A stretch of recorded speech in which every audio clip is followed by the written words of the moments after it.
আজ বিশ্বনবীর ১৫০তম জন্মদিবস উপলক্ষে হরিশ্চন্দ্রপুর ২ নম্বর ব্লক এলাকার মশালদহ গ্রাম পঞ্চায়েতের মুমিনপাড়া ঈদগাহ কমিটির তরফ থেকে এক সুবিশাল শোভাযাত্রার আয়োজন করা হয়। অংশগ্রহণ করেছিলেন এলাকার প্রায় ৫,০০০ ধর্মপ্রাণ মানুষ। উদ্যোক্তা কমিটির পক্ষ থেকে জানানো হয়েছে, এদিন এই শোভাযাত্রায় মশালদহ মুমিনপাড়া গ্রাম থেকে শুরু করে কোরিয়ালি চুরিপট্টি দিয়ে রেলগেট হয়ে পুনরায় মুমিনপাড়ায় এসে শেষ হয়। এই মিছিলে অংশগ্রহণকারীদের সামান্য মিষ্টিমুখ সহযোগে আপ্যায়ন করার ব্যবস্থা করা হয়েছিল। আজকের এই দিনটি শুধু ধর্মীয় দিন নয়, সামাজিক ঐক্যেরও প্রতীক হয়ে রইল মালদার হরিশ্চন্দ্রপুরে।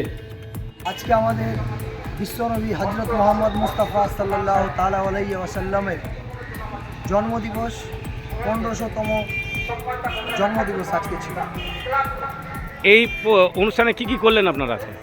এই অনুষ্ঠানে আমরা যে সমস্ত গ্রাম আমাদের মশালদহ মুমিনপাড়া এসে যোগদান দিয়েছেন, দিনাদের জন্য প্রত্যেকের বসে আমাদের খাওয়া দাওয়ার ব্যবস্থা এবং রাস্তাতে জল শরবতের ব্যবস্থা, বিভিন্ন জায়গায় কেউ বিস্কিট হয়তো দান করছেন, কেউ হয়তো জল খাবার দিচ্ছেন।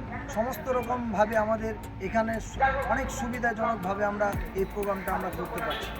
র্যালিটা কোথায় থেকে কোথায় গেছিল?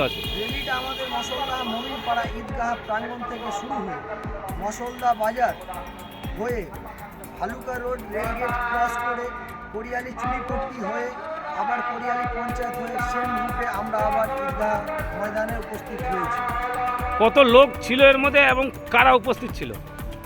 আনুমানিক আমাদের এই লোকের হয়তো আমরা লোক গুনতে পারিনি, তবু আনুমানিক আমাদের এই জুলুসে প্রায় ৪ থেকে ৫,০০০ লোকের সমাগম ছিল। আজকে খুব শান্তিপ্রিয়ভাবে আমরা এই জুলুসটি এখন পর্যন্ত আমরা শুরু করে শেষ পর্যন্ত ঈদগাহ পর্যন্ত আমরা নিয়ে এসেছি এবং আমাদের এই ঈদগাহায় অল্প কিছুক্ষণের ২-১০ মিনিটের প্রোগ্রাম হয়ে ধোয়া হয়ে সমস্ত লোককে বসিয়ে খাওয়া দাওয়ার ব্যবস্থা করিয়ে আমরা এখান থেকে ইতি দেবো ওনাদের।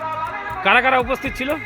আমাদের এই পার্শ্ববর্তী যেমন হরিশ্চন্দ্রপুর থানা থেকে প্রায় ৭খানা গ্রাম এবং চাঁচল থানা থেকে প্রায় ১৪খানা গ্রাম, সব মিলিয়ে মোটামুটি কম বেশি ২০ থেকে ২৫খানা গ্রাম আমাদের এই জুলুসের প্রোগ্রামে সামিল হয়েছিল।